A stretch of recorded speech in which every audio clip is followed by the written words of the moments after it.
All right, just a quick walk around on it after it's been all cleaned and running and everything. Go into the inside in a minute here, and then we'll run a benchmark and see how it goes. Like I said, I've stress tested it overnight, so I know everything's kind of stable. But anyways, this is a Corsair 500R white case.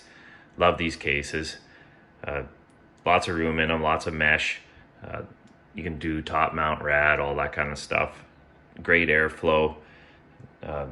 Felt like I said, basically bought this computer. I still kept the price on it, $30. Bought it just for this case. I was gonna throw in some extra parts, but this one ended up having some pretty special stuff inside, which we'll go over in a second. But pretty surprised once I cleaned it up. Like I said, you get two 120 mil fans. Came with the case, obviously. They're Corsair, they're white. A big 200 mil fan on the side. On the top, I threw in, I'll go in it in a second, but it's just a thermal take pure A12 200 mil fan to kind of take the heat out at the top. But you can do a rad mount and everything really easy with this case. It just pushes down, this lifts up. Another good thing about this case, everything's kind of really easy to service on it. It has a fan controller on the top here, so you can hear the fans cool or slow down and get quite a bit quiet. Cranked it up all the way. And then you can turn the LEDs on and off if that's not your thing. Everything works though, pretty cool. So yeah, we'll just do a rip down inside and a walk through the parts and a bench. All right, so side panel's off. We'll go over the parts and kind of what I found that's inside it. It's kind of all a mystery. Like I said, you know, when you get it, take it, clean it apart, you have no idea what the heck is in there. So everything I've kind of stress tested over the last day or so. Prime 95. Have a slight overclock on the processor, and I'll tell you what that is in a second. But it came with the 750 watt OCZ power supply, working fantastic. The motherboard it came with was a Gigabyte Ga-z68x. Came with this aftermarket air cooler. It keeps the system actually really cool. And then all I really added in was, I went with the Gigabyte WindForce 1080 Ti, great card, and threw in just 8 gigs of Samsung 1600 RAM. Nothing overkill, just kind of, you know, went budget for now. I was gonna install this HyperX Genesis 16 gig kit. I actually picked up for, I think it was $10 off local pickup. And then I also threw in a thermal take pure A14 LED white fan. I thought it would go great because the other fans are white. And you know, I got a few of these, a couple in box, a couple of loose ones. I picked up a fan. I picked those up actually at auction with some other parts. I think I was looking, I averaged about $1.30 or $1.40 a fan. So kind of cool just to add those in. And the processor, which I was just blown away with, is an i7 2600K in there. So if anyone knows that, that's Sandy Bridge, and the K is overclock. And this is one of the most kind of gives you a lot of room for overclock. You know, for example, this thing runs stock 3.4. I have it overclocked to 4.4 right now, kind of a modest overclock. But like I said, I stress tested it for over 24 hours, and with this air cooler, you'll see on these benchmarks, it only ran 54 degrees under load, under running fire strike. So keeping it really cool. You know, these older CPUs are usually pretty intensive with heat and whatnot. So but yeah, really surprised to have that kind of in there. So we're talking like a processor from 2011. Paired it up with the 1080. So here's kind of some of the benchmarks I have with Firestrike. So pretty decent score. Sorry, I'm just using my camera on the monitor, but you can kind of make it out.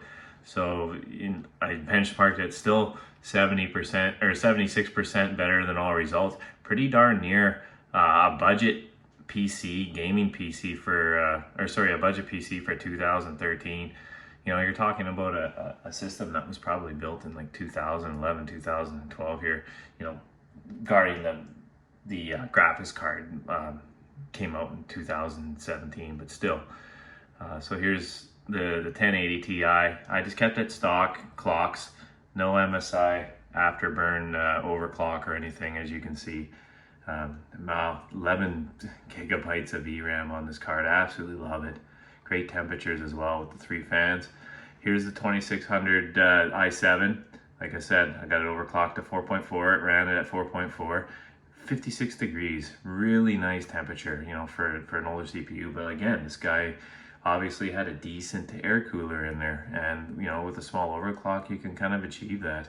And there you go, there's just your 8 gig kit, you know, just the cheapest RAM. I think I paid $10 or sorry, I got $5 into this kit. It's only 8 gigs. I got the other half if you want, and 240 gig. And there you go, just kind of, you know, for example, running Fortnite at 1080p ultra settings, you're gonna get 260 frames per second. And I played CSGO on this, or sorry, CS2 now, actually last night on it. And it actually benched, I had the frames per second on there, and I was over, I was like 200, and I was playing at 1440p. So I'm just gonna wind up the video on going forward, and I'll just talk about some kind of different graphics cards and why I think like the 1080 Ti is such a great pairing for these older systems. All right, kind of just a wrap up kind of on my build that I did, the $30 build. Pretty pleased with it in general. Like I said, I basically just bought the build for the 500R case, the Corsair case. Pretty surprised, you know, when you buy something and there's a build in it, especially with an i7 2600K, a working power supply and a working motherboard. Not expecting that for the $30.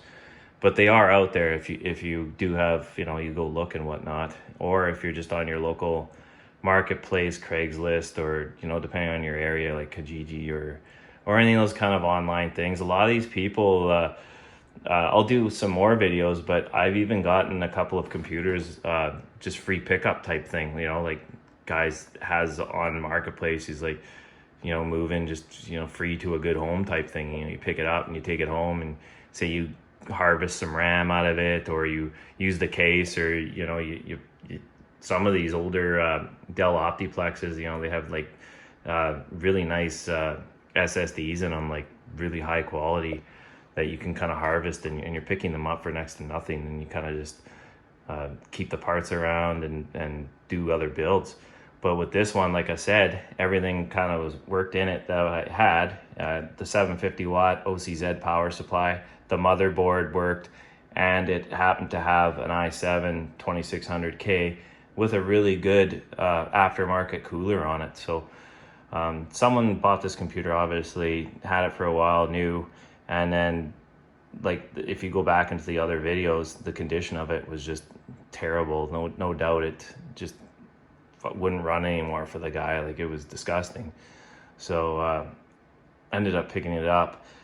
So what I did, and all I really have into it's the about $5 worth of RAM, a $15 SSD that I bought. Those ADATAs are pretty cheap, and I threw in this GeForce 1080 Ti WindForce.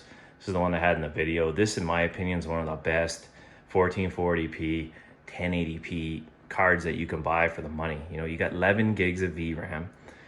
You got a little bit of room for overclocking. You got driver support up the yin yang for a while, definitely. And you know, it's kind of looked on my local place, cards around 150 and up now. They dip down a little bit, but they're kind of shooting up a little bit now.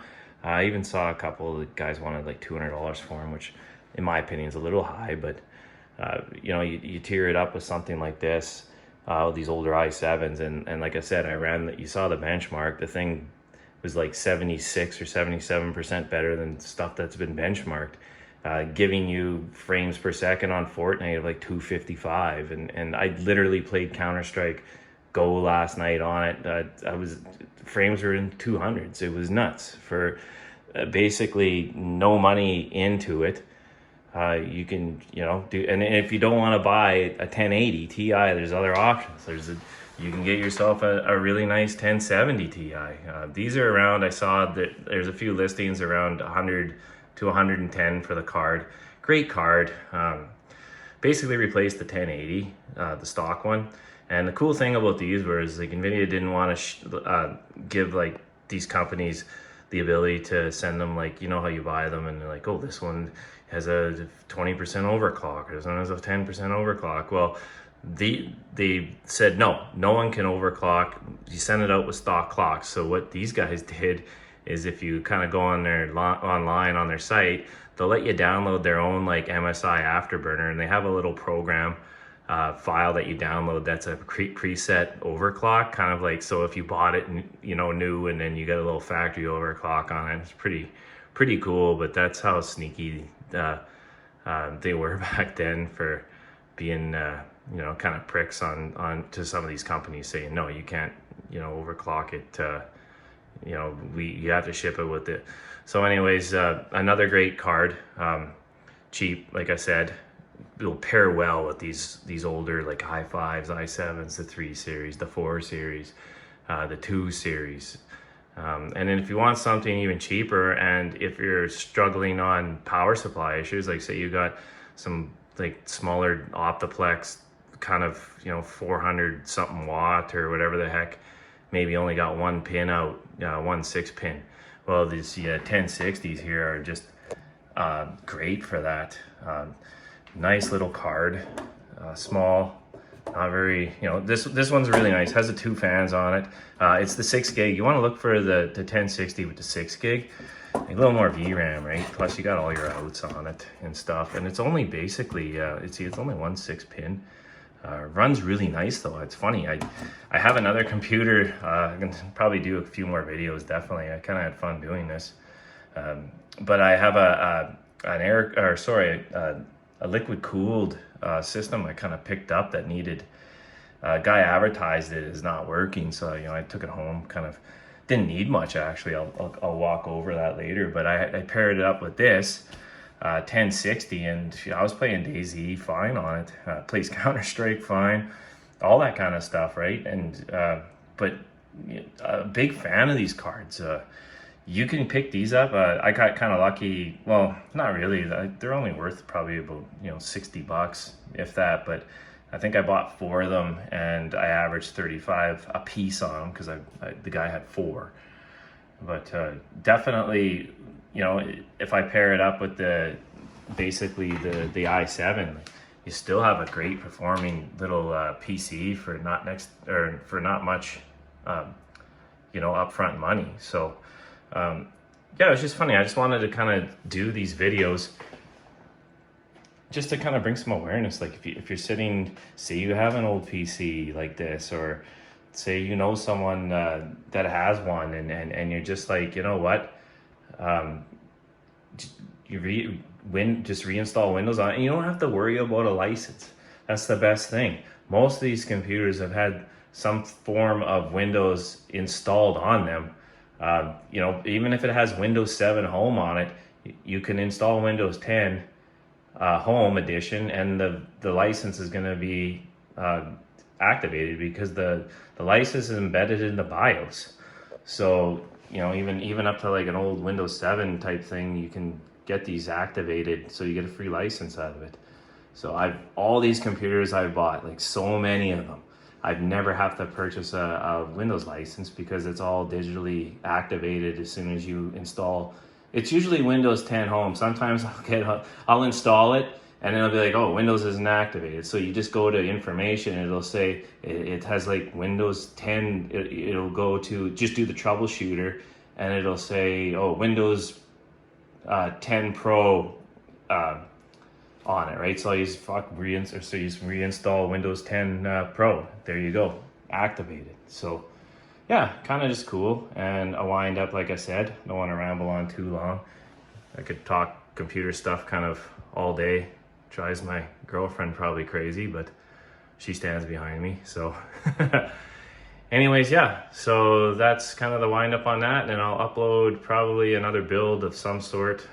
These older builds, they're fun to do, and like I said, just kind of a cool community of people to meet too, that you know, and say you run into an issue where you're really low on money and you can't, but if you have something that, say you have, you know, 16 or 32 gigs of RAM, and some guy wants to trade you fans, or you have fans and some guy wants to trade you whatever, you can do that as well. Like, there's tons of options, and it's just saving so much e-waste on these systems that, you know, basically would just be in a landfill garbage, right? Where someone's gonna have a lot of fun with this computer, you know, so a younger kid, or someone for school, and you know, they're just fantastic machines, and it's just feels good to have done this and cleaned it up, and just kind of bring some awareness. And I'm sure a lot of you guys do the same thing, and save them from going in the trash, but